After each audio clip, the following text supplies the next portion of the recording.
Hey guys, here on your Apple TV you may notice that Black Mirror will not play, right? Interactive content. Well, I found one way and only one way to get around this problem.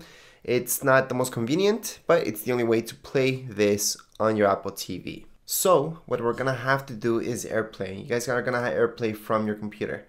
So on your computer, just open up Chrome, for example. That's a browser that's totally compatible. And from your computer, you guys can AirPlay this stuff. So right here on your Mac, you guys will notice that you have this. And here's your Apple TV. Okay, from there you guys can choose your Apple TV and AirPlay it.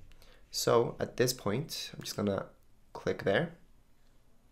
Okay, so I'm AirPlaying right now to my Apple TV. Now you guys may notice that your screen on your computer will change just a little bit. Maybe it'll get a little bit bigger, a little bit smaller. It's adjusting to your Apple TV, okay? From there, what you guys can do is click on the movie and just play it.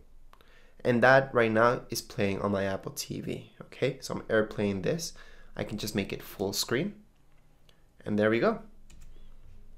All right, guys, so this is the only way to do it for now, okay? However, if you guys have an iPhone, iPad, and you want to AirPlay to your Apple TV, sorry, that's not gonna work. Already tried it, doesn't work. You guys will have to AirPlay from your Mac to your Apple TV. That's the only way for now to play this type of movie, which is interactive.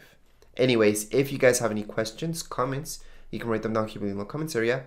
Don't forget to subscribe and rate. Just in case you guys haven't set up your Apple TV to AirPlay, I'm gonna play a video right now showing you how to do that. So that's right now. Anyways, let's just get started. Go into your settings on your Apple TV. Under settings, what I want you guys to do is choose your fourth option where it says AirPlay. Let's just tap right there and then just make sure it's on. All right, so right now I made sure that it's on. For some of you, it might be off, so just make sure it's on, okay? To turn it off and on, you guys can just do this, tap on it again, it's on. Then allow access. For now, just to make it easier for you guys, just choose everybody, okay? So everyone can see that they can AirPlay to your Apple TV. That doesn't mean that your neighbor can go ahead and AirPlay because he will need an access code.